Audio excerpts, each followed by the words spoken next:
Welcome back to Wings of War, where the legends of the sky come alive. Today, we dive into the story of a machine that redefined speed, power, and danger, a jet that earned nicknames like the missile with a man in it. This is the Lockheed F-104 Starfighter, a jet so fast, so daring, and so extreme that it became both a marvel and a menace of aviation history. So strap in tight, because this is not just another story, this is a supersonic ride through the sky where bravery met engineering genius. When the Cold War took flight, the United States needed a weapon that could dominate the skies, a jet that could outclimb, outfight, and outrun anything the Soviet Union could throw. Clarence Kelly Johnson, the genius behind Lockheed's Skunk Works, was given the mission: build a fighter that breaks every rule. In less than 2 years, the result roared to life: a sleek silver dart with razor-thin wings, a single blazing engine, and a thirst for speed unlike any aircraft before it. The F-104 Starfighter wasn't just fast, it was a bullet with wings. Powered by a General Electric J-79 turbojet, it could reach speeds over Mach 2, making it one of the first operational fighters capable of twice the speed of sound. Its climb rate was so extreme that it could reach 50,000 feet in under a minute. Pilots said that flying it felt like riding a lightning bolt. Every takeoff was a vertical rocket launch, and every flight was a race with the edge of physics itself. But that raw power came at a cost. The Starfighter's wings were so short and thin, barely wider than a man's hand, that they gave the jet incredible speed but almost no lift. At low speeds, it was unforgiving. Landing had to be perfect. A single mistake could send the aircraft tumbling out of control. The F-104 demanded absolute respect, absolute precision, and absolute courage. It was not a plane for the faint of heart, it was a test of skill and nerve. When it entered service in 1958, the Starfighter looked like something from the future. Its sharp nose, T-shaped tail, and polished metal body gave it a menacing beauty. It became an icon of American technology and strength, a symbol of what the U.S. Air Force could achieve at the dawn of the jet age. The F-104 quickly set records: altitude, speed, and time to climb, breaking barriers that no other fighter had touched. Pilots called it the Silver Needle, and it lived up to that name in every sense. The F-104's combat history began in the skies of the Cold War. It wasn't just an American jet, it became a NATO powerhouse. Countries like Germany, Italy, Canada, and Japan adopted it as their frontline interceptor. It was built under license in multiple countries, serving in dozens of air forces around the world. Over 2,500 were produced, making it one of the most exported fighters of its generation. Wherever it flew, it made a statement. The Starfighter wasn't there to play defense, it was there to dominate. But behind the glory, a darker story unfolded. In Germany, the F-104 earned a haunting reputation. It was called the Widowmaker. Its accident rate was alarmingly high. Out of nearly 900 aircraft, hundreds were lost in crashes. Over 100 pilots died. The problem wasn't just the jet, it was the mission. The F-104 was designed as a high-speed interceptor, meant to fight at high altitude. But in Europe, it was used for low-level strike missions through valleys and weather systems, something it was never built to handle.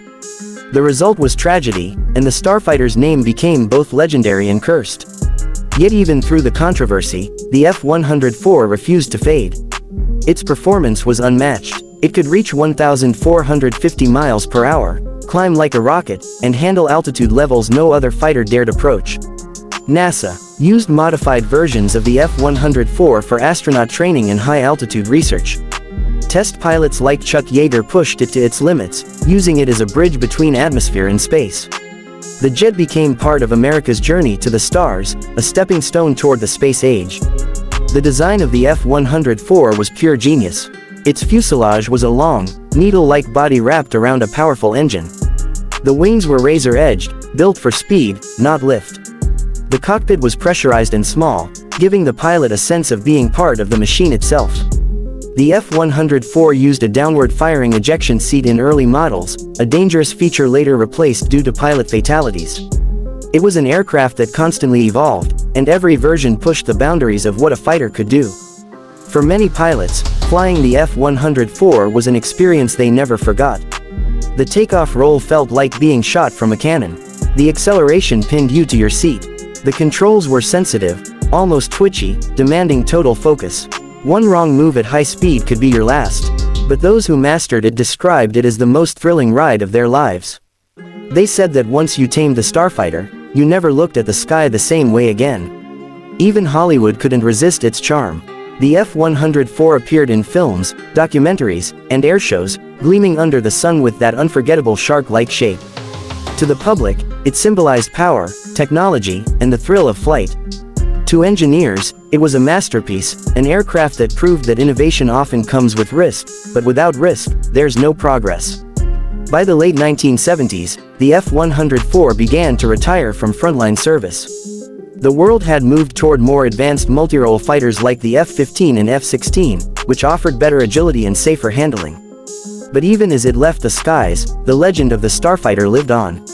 In Italy, the last operational F-104s flew until 2004, nearly half a century after the jet first took to the air. That's a testament to its design and impact. In aviation museums today, the F-104 still shines like a spear of silver lightning.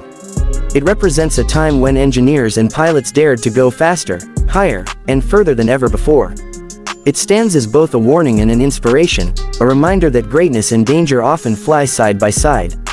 For the pilots who flew it, the F-104 wasn't just a machine, it was a test of human courage.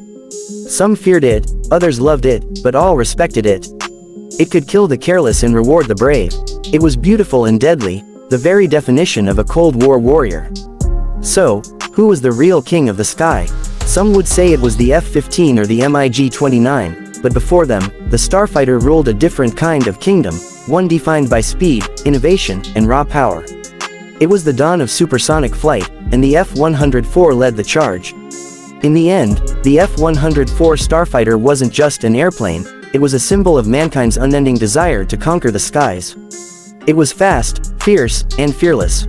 It proved that true kings of the sky aren't just made of metal, they're forged in the fire of innovation and flown by those brave enough to push the limits of the impossible.